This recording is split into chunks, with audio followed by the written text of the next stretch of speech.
I've played a lot of Disney Dreamlight Valley, and it is time to share with you everything that I've learned. So I've put together 50 tips and tricks, and I'm going to share them with you today. If you're a new player, you might find these helpful. If you've been playing a while, then maybe you'll learn something new. So let's get started. So for number one, if you have decorated an area and it's a little bit hard to navigate, or generally if you're tired of running around biomes to collect items, then you can actually go into your furniture mode and move twigs and flowers into one area, and then exit your furniture mode and they'll all be in one area, which makes it a little bit easier to gather them. Just note that this doesn't work for night thorns or anything that's planted in the ground. You aren't able to move them. In at number two, we're going to talk about storage, and specifically this dark vintage wood chest. This acts as a movable storage, so you can access it from anywhere in the valley, your interior home, or out on the valley itself. You can actually purchase more of these from Scrooge, so you can have one in your house, one in the valley, or one in every biome if you want, so that you can easily access items. This is especially helpful if you're early on in the game and your inventory isn't very big. If you're a player who only has time to play in the evenings, but you hate playing in the dark, then since the winter update, you can actually change the clock time in your settings. If you go into the controls and offset the time of day, and then you can adjust it so it works for you. It's so much nicer playing in the daytime, and this only affects the visuals, so your gameplay remains synced with your local time. If you are in need of money, choose crops with the highest profit margins. Each different area has its own crop, which makes the most money. In the meadow, this is carrots. On Dazzle Beach, this is tomatoes. In the Glade of Trust, it's the okra. And the Forest of Valor, it is the onions.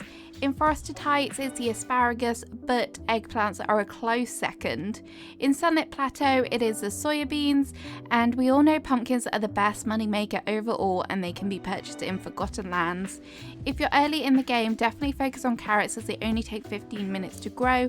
However, you want to be working towards becoming the ultimate pumpkin farmer eventually, as that is where you'll make some serious money. If you're relatively new to the game and you don't have many resources, you can actually go to the Ratatouille realm and use his kitchen as an experiment kitchen.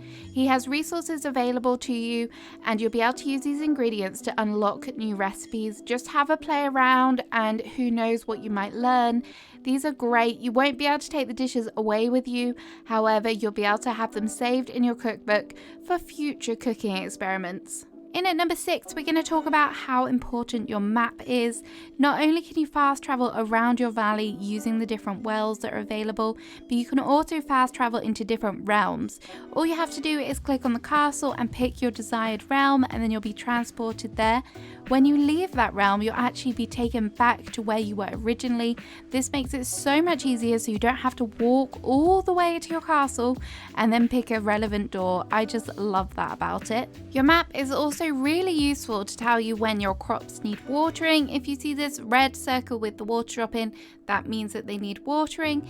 If they've got a green one, that means that they're ready to be harvested. So make sure that you're checking your map regularly. The map is also wonderful for keeping track of your characters and where they are, so you can see their different icons in live time and when they're moving. If they have a knife and fork next to their icon, that means they're in the restaurant. If they have a house, that means they're either in Scrooge's shop or they're in their own home, like Merlin is down here.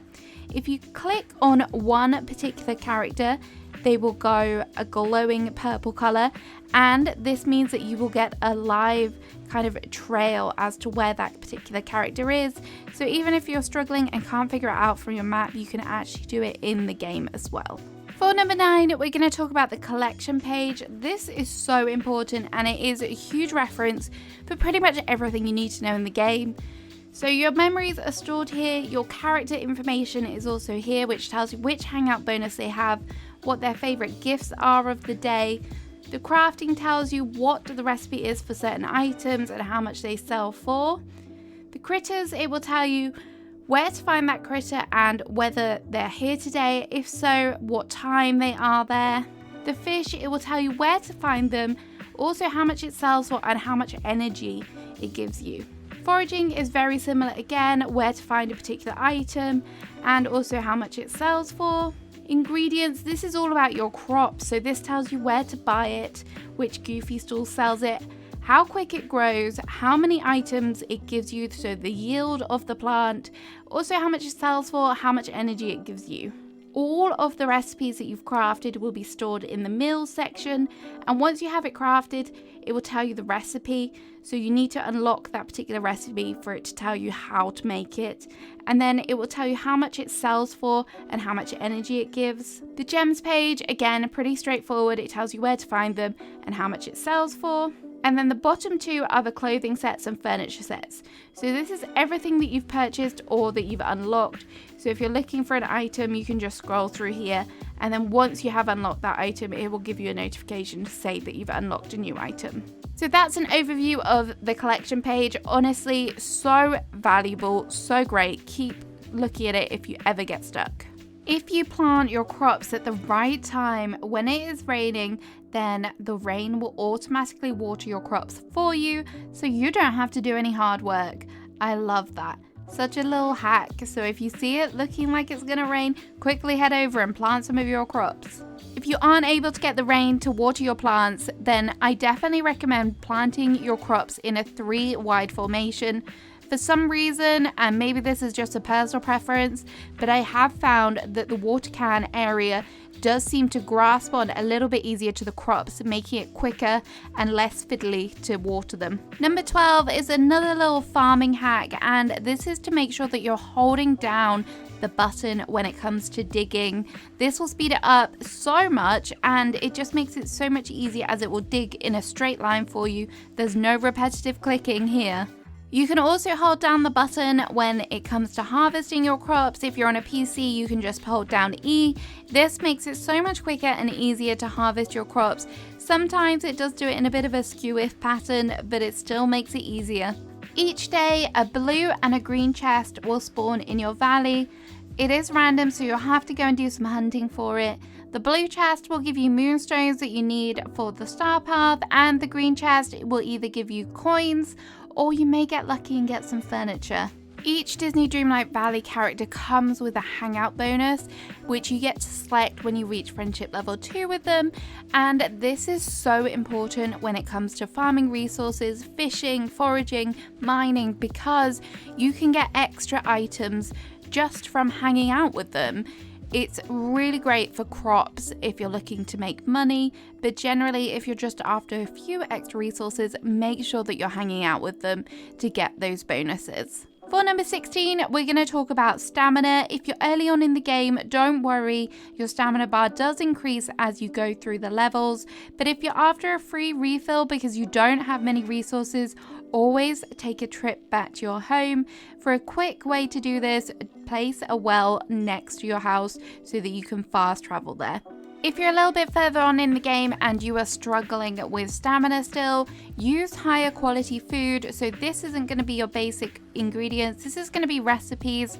The best one that I found is the berry salad, because these items are easily obtainable and it will give you that bonus energy, that bonus stamina if you keep eating it. As you can see, the gold bar appears, so that means you have double the stamina. Number 18, we're going to talk about fishing. If you haven't noticed, there are 3 different colored bubbles. The white is pretty common, the blue is uncommon, and the gold is the rarest. And this is where you will find the rarer fish such as lobster and white sturgeon, which you might need for your critters. Just a little hint there. Another important tip to remember when fishing is you don't have to fish in the bubbles at all.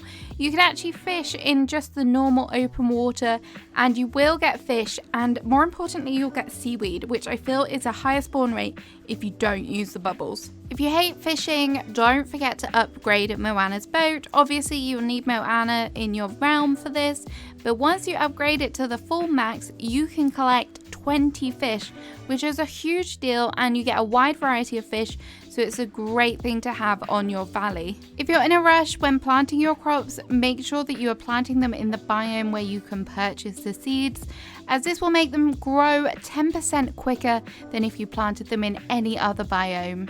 Additionally, if you want to harvest your fruit trees and your fruit bushes quicker, make sure that you move them in furniture mode and put them closer to one another, as this will just make harvesting so much quicker. When placed in the world, certain items are actually interactable. For example, with these lights, you can turn them on and off, and also the Christmas tree, so that at night you can have a lit up area. If you dig holes and you decide that you no longer want them, then you could wait a few days for them to disappear automatically. However, if you need to do it in a rush, then you can actually use furniture and buildings and place them over the top of them, and then this will flatten the area back down. Each day, Scrooge's shop gets new items, but you can also order items from Scrooge. You can order up to 25 items a day. These are items that you've purchased from Scrooge's shop in the past, so you don't have to worry about only having it once. Or you can also purchase items that you've obtained from different level up character rewards as well, which is good. So make sure that you're utilizing this so you have plenty of furniture to decorate with. If you don't have a crafting table to hand, don't forget that if you head to the back of Scrooge's shop, there is one in the corner here, which is great if you're out and about and need to craft something super quick. Once you have unlocked Prince Eric and you have him in your valley, don't forget to check his house every day. There is a blueprint table there, and on there you can actually purchase new recipes for new items of furniture, which are all really nice. Once you've bought all of the recipes, it will just appear blank, so there isn't unlimited, there's just a few, but even so, it's nice to have them. You can actually steal paths and some furniture items from your valley, and these will give you recipes so that you are able to go to your crafting bench and craft them. If you're early on and you haven't done this yet, definitely go into your furniture mode and pick them up. Even if you just pick up one tile, it will then be in your recipe book. Each day, every character in the valley has 3 favorites of the day. However, if that isn't enough for you, you can endlessly gift them items. The best way to do this is through flowers. In total, to get a character from level 1 to level 10, you need to give them 110 flowers in total. So if you have a little bit of time spare and a lot of flowers, then this is definitely a great way to power through those friendship levels.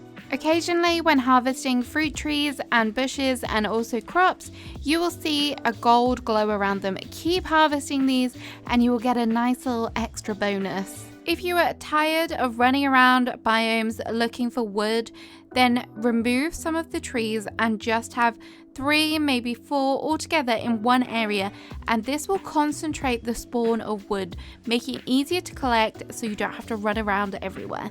Early on in the game, Dreamlight is so important, and it is definitely something that is worth hoarding. I recommend doing your Dreamlight duties and just trying to work through them a little bit. Some of these can take literal seconds, and you will soon find that your Dreamlight stacks up super quick. For example, changing your outfit, so quick. If you're still short on Dreamlight and you've collected lots of Dreamlight shards, then you can actually go to the crafting bench and craft some.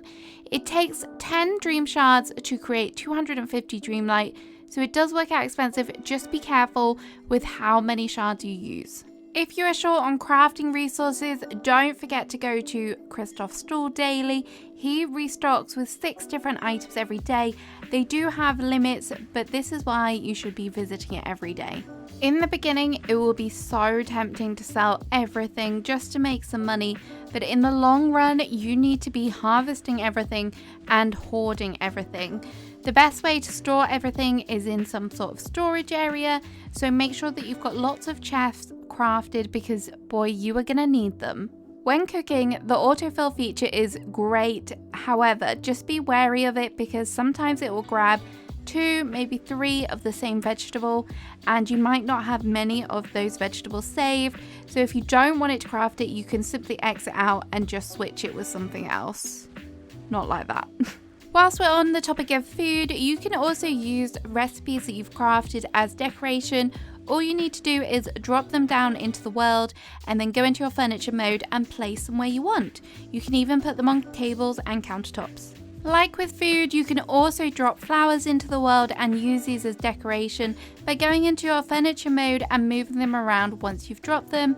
Just be careful how many you drop because you have to pick them up after. Like with Moana's boat, having your garden area upgraded is a really good little tool to get some vegetables every single day. These are random, but it means that you can get a nice little storage going for any future recipes that you may need. If you're a little bit forgetful like me and you forget where you are with a particular quest, or perhaps you want to focus on one thing in particular, then you can actually track a particular quest, and this will appear in your top left hand corner and tell you what you need to do.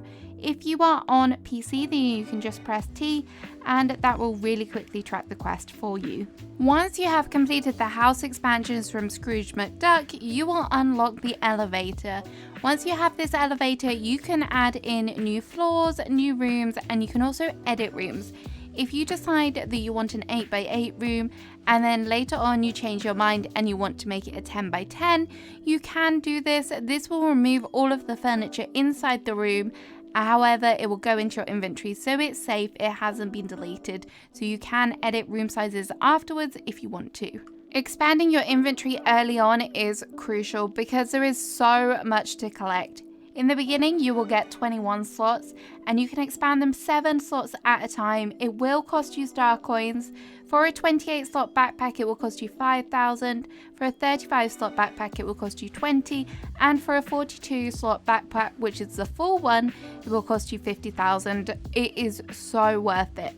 If you are looking to mine some gems, don't be fooled by rocks that don't appear to have any gems in them.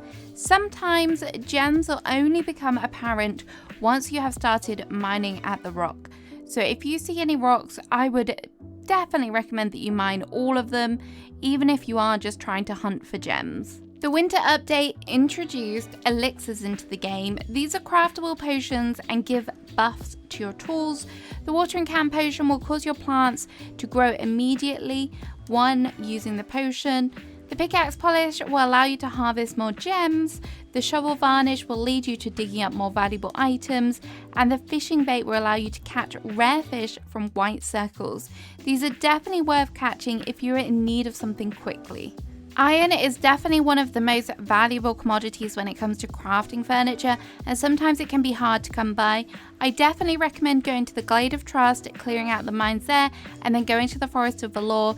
Do not forget about the mines themselves because you can get iron there as well as a whole host of other really good commodities. When it comes to cooking, you don't just have to do this at Remy's restaurant. You can do this on the go by just placing down a cooker and then removing it again once you've done your cooking. You can also place one in your house so it's easily accessible, and you may find some campfires dotted around the map which you can actually use whilst you're on the go. If you've been playing the game a little while and you have a lot of furniture, you can actually use filters in the furniture section to narrow down your search and find a particular item. All you need to do is click on all and go into the filters and choose your desired one. You can also stack these, which is super handy. Make sure that you are removing your night thorns every day. These are definitely worthwhile. You can get some really good goodies from them, including seeds, dream shards, coal. It is definitely worth doing it, and it also means that you're tidying up your valley as well. Feeding critters is a great way to get some free loot. Most of the time you'll get shards, but if you feed certain critters, you will get something more rewarding. For example, if you feed the foxes a salmon, they will give you an iron bar, which is a great thing. I have a whole video on how to get critter companions, so go and check that one out if you are looking for some new friends. When decorating, certain trees have different heights. In order to play through the kind of reel of them, all you need to do is place them down, or you can just select them and then remove them again. It's a great little tool for when you're kind of trying to figure out which tree would look best, or if you're after a particular one. When planting seeds, if you accidentally plant a seed that you don't want to be there, there is nothing you can do about it until it is fully grown.